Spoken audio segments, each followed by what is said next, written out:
نعرے تکبیر، نعرے رسالت، حضرت علامہ مولانا مفتی احمد حسین صاحب حسمتی جشن عید میلاد النبی، علماء اہل سنت، مسلک اعلی حضرت، نعرے تکبیر، نعرے رسالت۔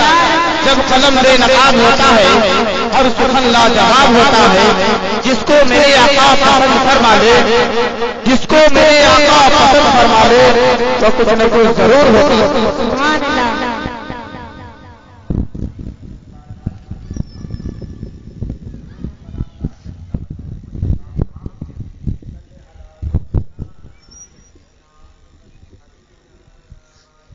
الفاتحة على رسول الاکرم صلی اللہ علیہ وسلم۔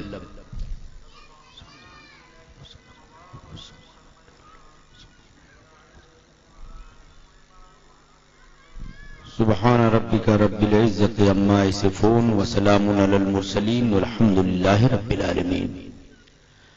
الحمد للہ الراہب المن الذی لا مانع لما اوتی، وحمده وابلغ حمد واشكره وانهى شكر على نعمه التي لا تعد ولا تحصى، والصلاة والسلام على سيدنا وشفيعنا وحبيبنا وملاذنا ومنقذنا من مهالك الدنيا واخرى، الذي اعطاه الله علوم الاولين والاخرين وجمع فيه من الفضائل ما تشتت في جميع الخلائق ملكا وانسا وجنا وغيرهم من فوق العرش الى ما تحت الثرى، وعلى آله بدر الدجى واصحابه نجوم الهدى الذين من اقتفى اثرهم رشدا واهتدى، ومن هدى عنهم ضل وغوى. اما بعد، فاعوذ بالله من الشيطان الرجيم، بسم الله الرحمن الرحيم. وبشرا برسول یاتی من بعد اسمہ احمد، صدق اللہ العظیم. سامعین باوقار، دور و نزدیک بیٹھے ہوئے باوقار عزیزان گرامی وقار، آئیے سب سے پہلے ہم اور آپ عقیدت و محبت کی سوغات دونوں عالم کے تاجدار رسول گرامی وقار، شافع روز شمار، وجہ تخلیق کائنات، مختار شجاعت کے بارگاہ بیکس پناہ میں باواز بلند بشکل درود و سلام پیش کریں. اللہم صلی علی سیدنا شفیعنا حبیبنا نبینا کریمنا مولانا محمد بارک وسلم صلاۃ و سلاما دائما بدوام الملک الحی القیوم. آپ کی نگاہیں دیکھ رہی ہیں حسب دستور آج سے لے کر اب تک جتنی بھی جلسے ہوئے، اس کی صدارت عالم باوقار حضرت علامہ غلام سرور صاحب قبلہ برکاتی فرما رہے ہیں. نظامت کے فرائض حضرت علامہ مولانا قاری امتیاز صاحب بحسن و خوبی منزل تک پہنچا رہے ہیں. آپ کے اس جلسے نور پر اور منبر پاک پر حضرت علامہ شکیل احمد صاحب قبلہ نوری جو تشریف رکھتے ہیں، بس آپ اپنی توجہ کو اس طرف لگائیں اور پوری بیداری کے ساتھ اس گفتگو کو سماعت فرمائیں. میری تقریباً 8 تقریر آپ کے اس منبر پر ہو چکی ہے. میں نے نبی کی مکی زندگی کو حسب استطاعت وقت کو دیکھ کر کے بیان کی ہے. آج میری گفتگو کا محور نبی کائنات مختار شجاعت کے حیات طیبہ کا وہ ورق ہوگا کہ جب میرے آقا کریم نے مکۃ المکرمہ کو داغ مفارقت دے کر شہر یثرب کو ہمیشہ کے لیے مدینہ بنا دیا. سبحان اللہ. یثرب کو ہمیشہ کے لیے مدینہ بنا دیا. سبحان اللہ. مصطفیٰ جان رحمت کے حیات طیبہ کے اس لمحے کو آج میں آپ کے سامنے پوری طرح رکھنے کی کوشش کروں گا. حضرات، جس کو مدنی زندگی بھی کہا جاتا ہے، مکی زندگی کے بارے میں آپ نے اب تک سماعت کیا. مکۃ المکرمہ سے نکل کر شہر محبوب جو کوچے جانا عاشقوں کا کہلاتا ہے، جو دیوانوں کے دل کی دھڑکن کہلاتا ہے، وہ شہر کی جس شہر کے بارے میں دیوانوں نے ہمیشہ یہی کہا ہے کہ حرم کی زمین اور قدم رکھ کے چلنا. سبحان اللہ. حرم کی زمین اور قدم رکھ کے چلنا، ارے سر کا موقع ہے وہ جانے والے. سبحان اللہ. اور مدینے کے خطے خدا تجھ کو رکھے، مدینے کے خطے خدا تجھ کو رکھے، غریبوں فقیروں کے ٹھہرانے والے، غریبوں فقیروں کے ٹھہرانے والے۔ اور اب آئی شفاعت کی ساعت، اب آئی شفاعت۔ ہنگامے محشر میں نفی نفی کے عالم کو آنکھوں کے سامنے رکھیے، دیوانے اس موقع پر یہی زمانے سے کہیں گے اب آئی شفاعت کی ساعت، اب آئی، ذرا چین لے میرے گھبرانے والے، ذرا چین لے میرے گھبرانے والے۔ اور وہ محبوب کا شہر کہ جس شہر کے بارے میں عاشق رسول امام عشق و محبت سیدی سرکار اعلی حضرت رفیع الدرجت معجزۃ من معجزات رسول اللہ شہر بریلی سے پکار اٹھے کہ دنیا تو اپنے محبوب کے ہاتھوں سے گلاب کے پھول کو دیکھ کر اپنی محبت کو امر سمجھتا ہے، لیکن میں نبی کے گلی کے کانٹے کو اپنے دل میں نہیں بلکہ آنکھوں میں رکھ کر کے یہ کہوں گا ان کی گلی کے خار کشیدہ ہے کس لیے، ان کی گلی کے خار کشیدہ ہے کس لیے، آنکھوں میں آئے دل میں رہے سر میں گھر کریں، آنکھوں میں آئے دل میں رہے سر میں گھر کریں۔ اور کسی عاشق نے تو کہا تھا اے لوگوں ایک طرف خلد ہو ایک طرف ان کا در، ایک طرف خلد ہو ایک طرف ان کا در، اور پھر کوئی پوچھے میرا فیصلہ تو میں کہہ دوں گا کہ ہے مجھ کو مدینے سے ایسی عقیدہ، صاف کہہ دوں گا جنت نہیں چاہیے، ہے مدینے سے مجھ کو عقیدت یہی، صاف کہہ دوں گا جنت نہیں چاہیے۔ آج آپ پوری بیداری کے ساتھ سماعت کریں، میں نے اپنی گفتگو میں مکی زندگی کے مصائب و آلام کو بیان کیا ہے، مسلمانوں پر جو ظلم و ستم کی برسات ہوئی ہے میں آپ کے گوش گزار کر چکا ہوں۔ حضرات وہ گھڑی آئی، وہ لمحہ آ رہا ہے کہ مصطفیٰ جان رحمت صلی اللہ علیہ وسلم کے لیے جب مشرکین مکہ نے پلان بنایا، ایک مجلس ان کی ہوئی اور ایک گھر ایسا ان کا تھا جس گھر میں کبھی کوئی منصوبہ بنایا جاتا تھا، نبی پاک کے معاذ اللہ قتل کا ناپاک منصوبہ مشرکین مکہ بنا رہے ہیں۔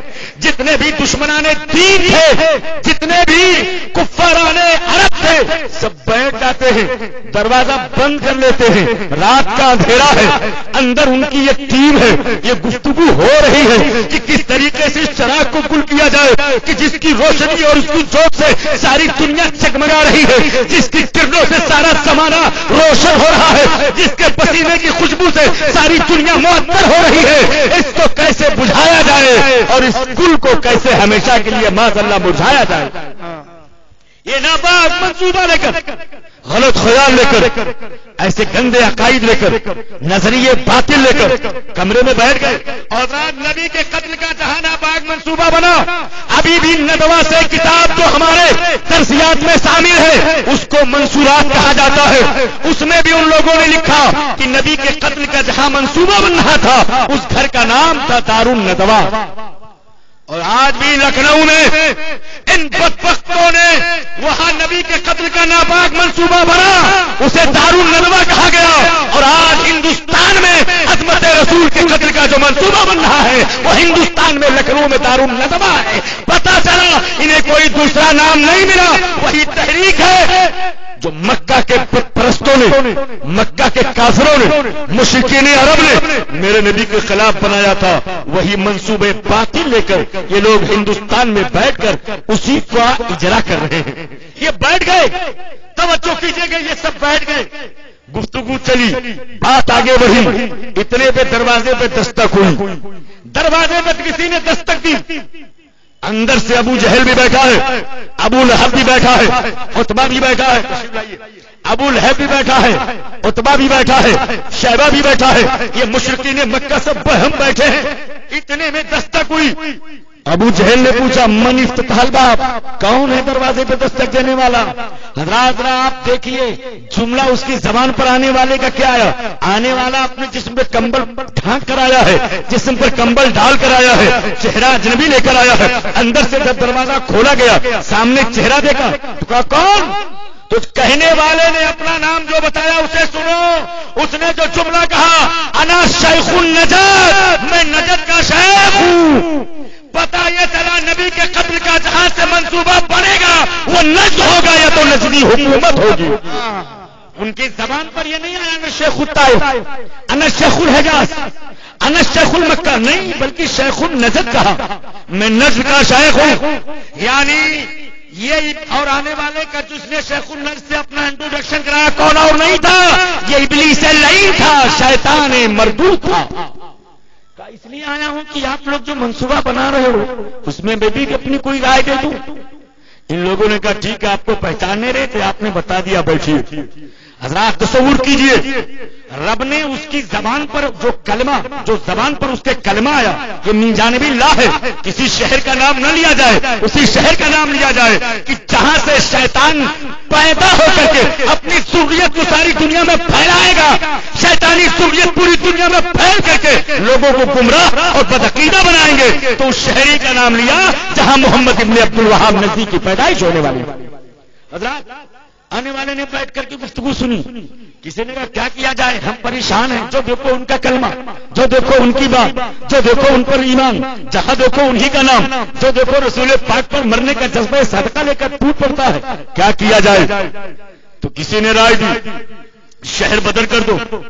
جب یہ جملہ گونجا تو اس میں کھڑے ہو گئے لوگ کہ نہیں، ایسا اگر ہوگا جہاں جائیں گے ان کے پاس اللہ کا ایسا مقدس کلام ہے کہ جہاں پڑھتے ہیں تو بربتے دل پر ان کی حکومت ہو جاتی ہے.